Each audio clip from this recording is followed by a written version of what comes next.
are focusing on enhancing your digital experience for your financial institution and sharing some of our data-driven communication techniques, wow, that's a lot of words, and the strategies you can use for building out an online presence that will help you attract and retain customers. So to kick things off, I'm Carolyn Pittman. I've been an account executive at Panos for 4 years and in the financial institution marketing arena for 15. And Mel and Matt, two of the data savviest people I've ever met in my entire life, are joining us. So I'll let them introduce themselves and kick us off. Cool. I'll kick it off and then Matt, turn it over to you. So hi, I'm Mel Coleman. I'm the Director of Strategy in Media. I oversee media marketing and sales for the agency, but really my true passion is all things data and making things as efficient as humanly possible, knowing that marketing teams are really tight, really streamlined. There's no extra to go around. And I too have been in the financial marketing space prior to my time here with Panos for about 4.5 years. Was a former bank marketer who lived through not only a core conversion, but also the implementation of Salesforce and nCino, as well as helping a few other clients with that process as well. And my name's Matt Larrabee. I'm the Director of Web Services. So I head the programming side of the web department at Panos. I've been at Panos for 15 years, been in the industry for over 20, launched over 200 websites for FIs. And even before I worked here, I worked for a lot of larger FIs building websites as well. Awesome. Thanks, guys. So I'm going to kick it off with Mel. We are going to have a lot of acronyms today. So if you could just sort of get into what those acronyms are, what they stand for, and what they actually do. Greatly. Yeah. Yeah, because marketers, we love an acronym. So why not throw a few more in there, especially as the industry is evolving. So the real ones we're going to talk about, and when we talk about a DXP, we mean digital experience platform. It's kind of the next evolution in what a lot of other previous kind of more legacy systems have been, such as an MCIF. It's a marketing customer information file, which is really just a way for marketers to be able to access member accounts and relationships. Doesn't necessarily mean it's usable, but it's something that they can access. It's a bit more of a manual process sometimes. Then there's a CRM, which is your customer relationship management system. This is something that's much more commonly used. It's really ubiquitous outside of the financial services space. So as we talk about CRMs, the more ones that you've heard of are Salesforce and HubSpot. Those are probably the two kind of biggest players in the space. When it comes to not everything, but the ones that are more commonly adopted, and HubSpot on the lower end as it's a bit more cost effective or cheaper than Salesforce. And then you have a CMS. So why does CMS come into this? CMS is a content management system. CMS is what your website is built on. It's that platform. It allows non-marketers or really non-programmers to be able to edit and update a website, manage that effectively, because not everyone can afford to have a programmer on staff or developer on staff. Also, that's time consuming for everybody involved. There's much more efficient means to be able to do everything, and a CMS is the first basis for being able to have a relationship today online. So why are we talking about any of this? One, it's really where the industry is. It's not where it's going. It's where the industry is today. Every marketing team should have some form of a CRM, at the very least an MCIF, even though that technology itself is getting out of date. You want to be able to have usable data, not just access to it. You have to be able to do something with it. So you have to be able to have that CRM that should tie into the CMS as we talk about personalization. Talk about things like really making sure people are engaged, that they're converting on the right things, that cross-sells make sense for who they are, because that's where the rest of the world is at. And the financial services space is kind of the last adopter of a lot of this technology. Ultimately, when we talk about a DXP, a lot of them are a blended use of a CMS and a CRM. That means it's kind of a one-stop shop to be able to do both. Kentico, perfect example of that. That's what we build on. Even though it is a CMS, it also has a CRM. They really call themselves a digital experience platform because it can do both. But to even know those things, it's really how does that universe work together? And ultimately, Matt will get into it, but it's really about building relationships. So Matt, should we get into how we can use these things to engage online? Yeah, no, good segue. Yeah, so really the goal of all these tools is, like Mel said, is to build relationships and speak to customers on a personal level. Definitely think about it in your own lives. When you're talking to friends or something, or talking to people, when you have common interests, when you know something about that person, the relationship is much more personal. So if you don't have those things, like most websites don't, you're just going to talk about the weather. So we want to go deeper than that on a website. And really on a website, it's not always easy to build a relationship. One of the biggest difficulties is that you might not know your customer base. And for FIs, customer bases are very distinct. There's very big differences between an older generation and Gen Z and millennials. They use websites very differently. Their lives are very different. How they interact with everyday things are very different. So really the goal of these tools is to solve that by giving you options to speak to different segments of people. So it's not a one size fit all like websites were in the old days, where you had to speak to every segment with one website. These tools give you options to build relationships on a personal level and speak to customers based on how they use the website and how they do things in their lives, not just this is what we do, we're speaking to everybody, follow how we talk. So that's really the goal of all these tools. We'll get into how to use these tools a little more, but that's really the big picture goal of why you'd want to use any of these tools.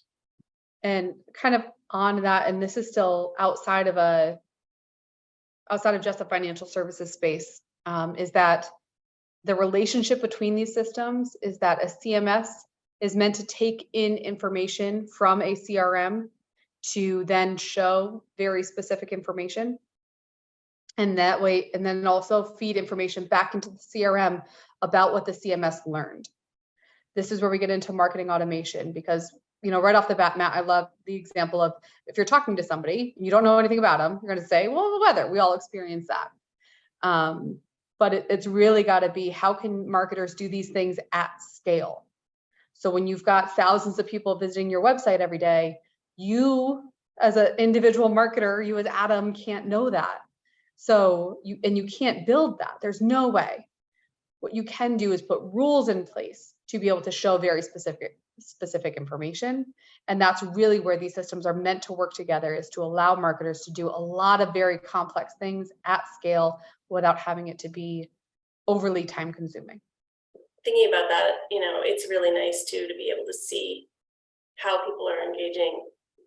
Mel, we had a conversation earlier where we realized that we have an institution, we all assumed Gen Z was looking at the mobile, and no, Gen Z was going to desktop. So being able to sort of pivot and change the rules when you learn more information is fantastic. What challenges should marketers and financial institutions be prepared for as they start to implement these systems and build them out? Well, right off the bat is data privacy. So this is something that everybody, okay, first off, there's lots here, but you don't get a CRM, like you should not be choosing a CRM or even a CMS without an organization-wide understanding of what that tool is meant to do. So even though it's a CMS and it's for the website, and that's typically in marketing's wheelhouse, why do you have a website? You have a website to get customers, to engage with existing customers. That's the prospect building place. That is the opportunity for you to showcase your brand and convince prospects that you are worth working with. That's not just in marketing. That is an organization-wide investment, because that is your digital branch. So just like, and kind of flip the rules a little bit, right? If they're to open a new branch, when does marketing get involved? It's not typically at the point where they choose the town or the location or everything else. Like, no, marketing's not there. They're not going to be even looking at, typically you don't look at what the layout is going to be. You might be like, oh, like this is the sign I want here, or can we, window clings there, but you're not involved in any of that. We really need to change the conversation that your website needs to be treated as a physical branch, because it is getting more traffic than all of your other locations combined. We just did a latest study, it's up on our website, but it's like 11 or over 1,000% more visitors are coming to your website than will go to your branches every year. So let's look at it from that business development perspective, customer relationship perspective, in that it needs to be doing specific things. It's not just an expense. From that functionality needs to be in place, not just for today, but for 5 years from now. Average lifespan of a website is 3 to 5 years. So that website can't look old the day you launch it, and it can't have technology that you needed. It should have technology that you're going to need. So what does your roadmap look like? What does your strategic roadmap look like? How are you going to implement that? And do you have the tools to support those goals? CMS comes into play there. Same with your CRM. And I'm teeing Matt up for a case study about this specifically, because also it's understanding what data do you have to use for those goals. So sometimes you think, I want to personalize because that's what everyone else is doing. True, but why do you want to personalize? What is the intent behind what that's going to do, and how does that lead to the bottom line? And is everyone on board from the top down? Matt, do you want to talk about that? Yeah, no, so definitely one of the challenges is what data you have and how you're going to get that data, like what Mel was saying. So there's a number of sources for data. It can be core data. It can be just browser things you do on the website. It can come in from e-blasts and marketing automation that you do. One example that we did recently for a credit union that was tied to a university. They didn't have much data to start with, but they wanted to get into personalization right away. They had 2 distinct segments. They had college students and employees of the university that they were right near, and then they had the surrounding city. Very different segments. They used the website in very different ways. So what we did is we were able to get the IP ranges for the university. So anytime somebody came to the site from on campus, they'd have a different experience than somebody who came from the surrounding city. Different imagery, different content, different actions and tools that they could use. Really an easy way to market to 2 distinct segments without having to gather any information, without having to have any data offhand. So that is a challenge. What data do you have initially? What data can you get? Along with that, you might have core data, but you have to check if there's an API to allow you to use that on your website. Sometimes there are. Sometimes those APIs can be quite expensive. So that's something to check and think about before you really get into this, because cost is another thing that can be a challenge with this. The example I gave was something that really wasn't a big cost at all, setting up based on IP of college campuses. But if you get into APIs, certain APIs that you want to do to pull in data, they're going to have a cost associated with them.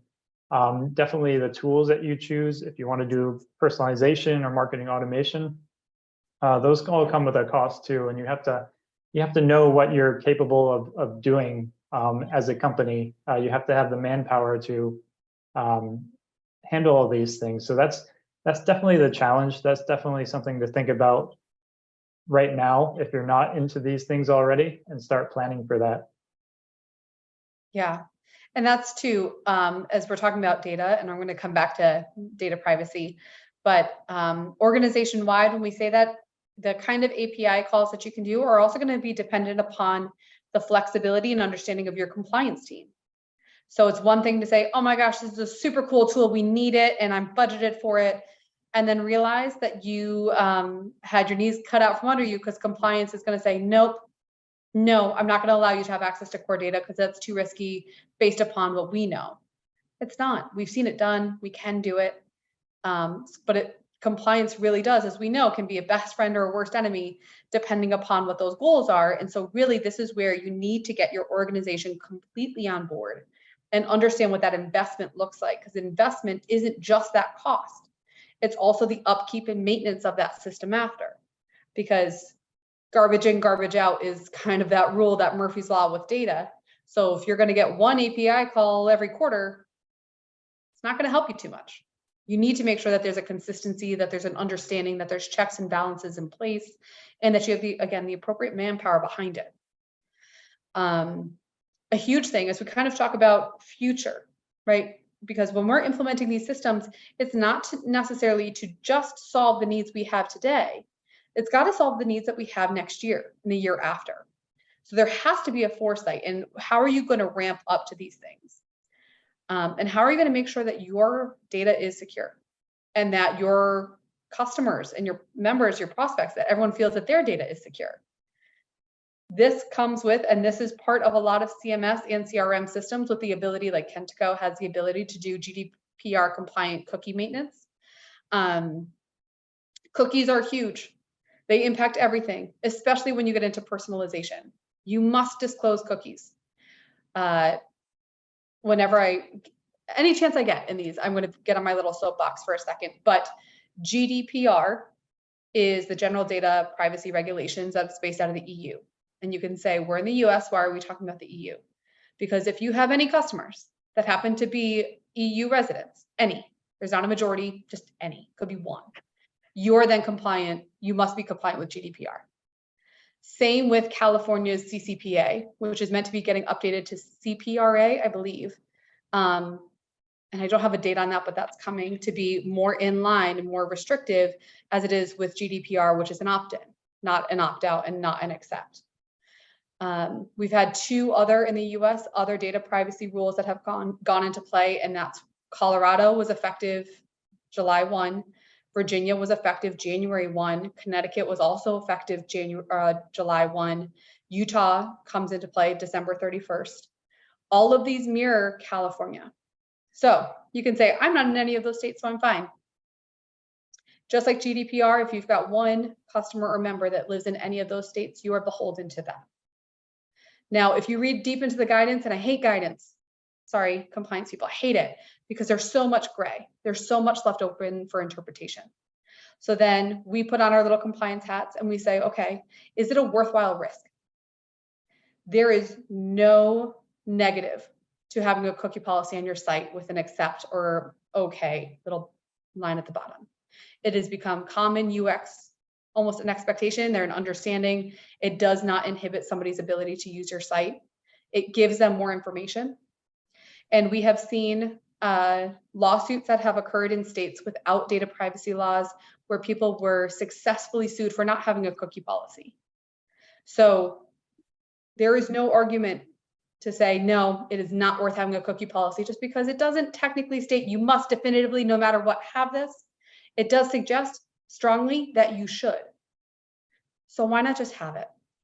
Get into the habit of it, get into understanding it, especially as we get into more advanced marketing, including things like marketing automation, personalization, analytics, ads. If you use Google Ads and Google Analytics now, you already need a cookie policy. That is a basis for using their platforms. So if you don't have it, you're out of compliance with that platform, and technically you shouldn't be using it. So again, this is your call to make sure that you are compliant and that you are on the right side of compliance when it comes to data privacy. In addition to those, there's active legislation in Michigan and Ohio, and Pennsylvania and New Jersey, with New York expecting an updated. So again, at that point, with that number of states, you've kind of tipped the balance. You've got one in one of those states. That's a huge one.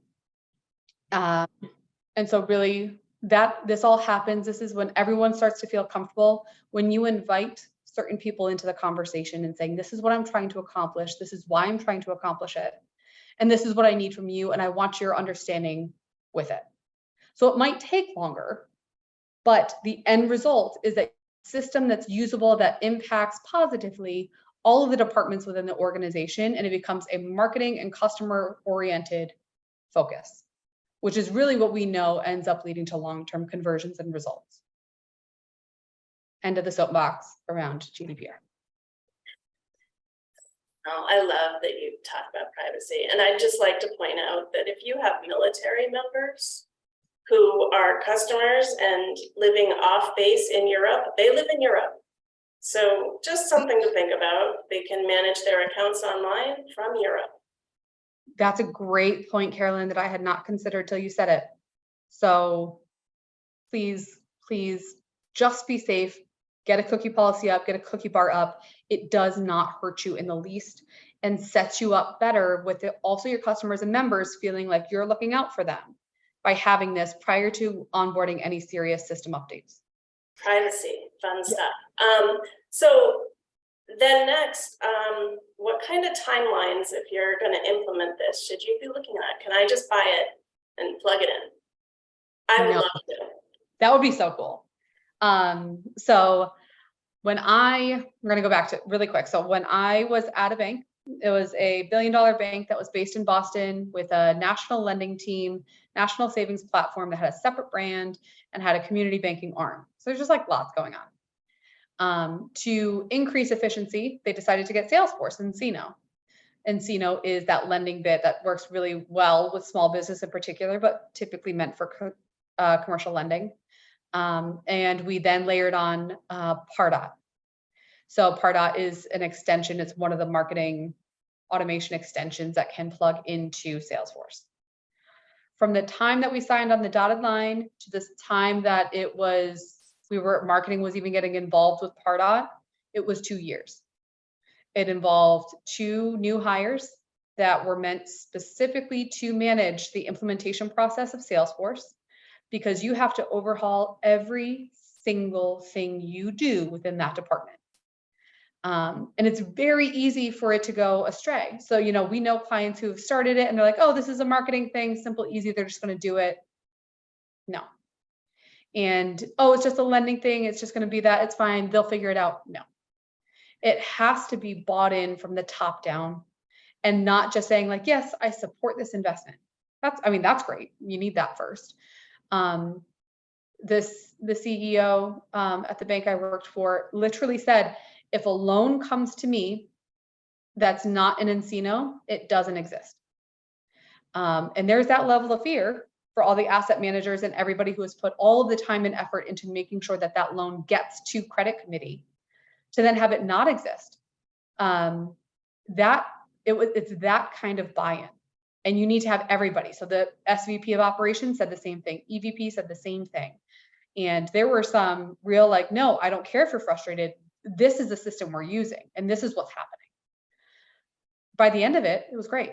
And we could start, and like marketing, we had so many tools and things that we could use and marketing automation in place with, as well as Salesforce, the functionality behind Salesforce in place. So that way we could say, cool, lead scoring. Somebody got to this level that's going to kick off a call to this person. Phenomenal data that we had at our disposal, long run time.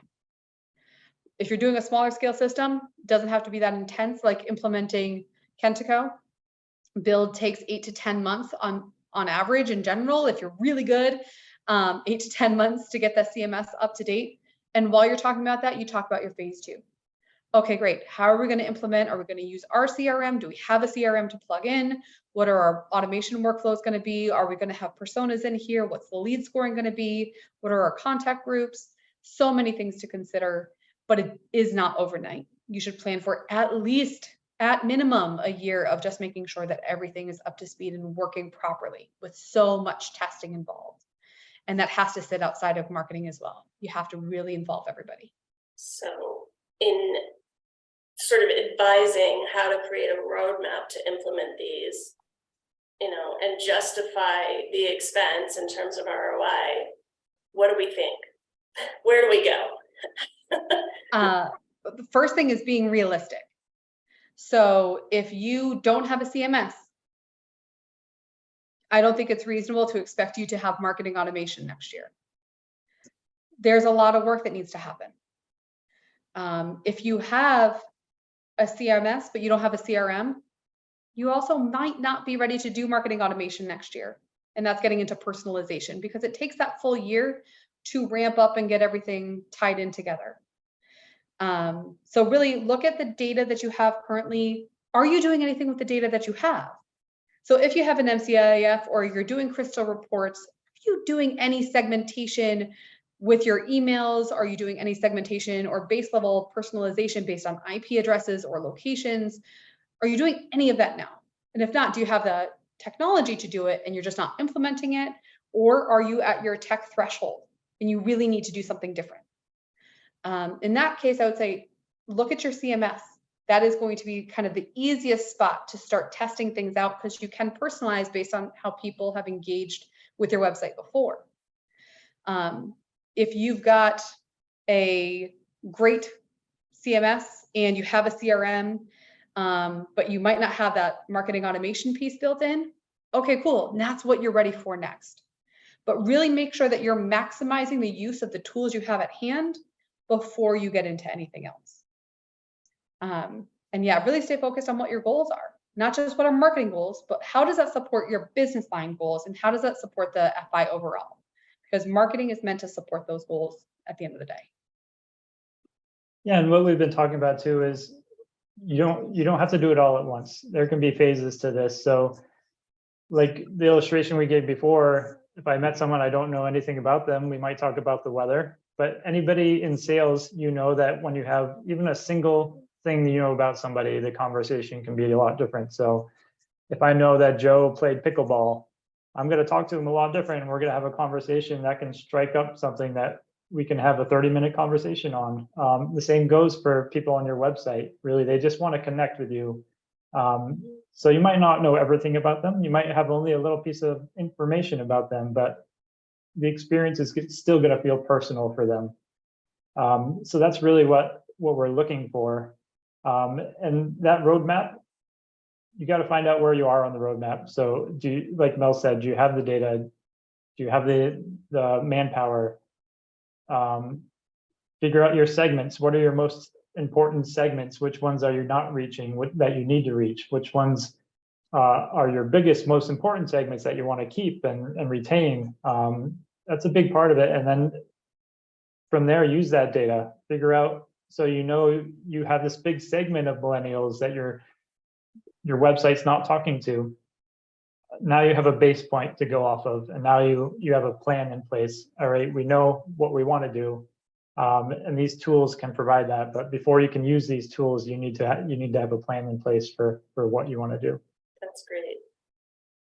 So I don't know if we have any questions or any additional pieces we want to talk about.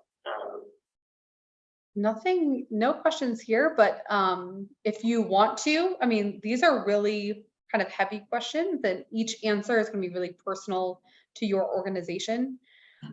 You can absolutely email me at any time. I'm mcoleman@panosmarketing.com. You can also find me on LinkedIn, but I'm always around to help.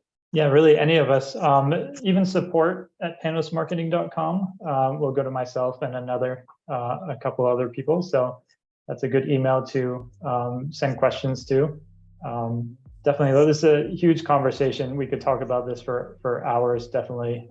But like Mel said, each FI is unique in where they're at and what they need to do for their next step. So hopefully this was kind of a guidance on that, is do something. Yes, do something. Yeah. That shall be our cheer. Yeah, do something, start somewhere. Fantastic.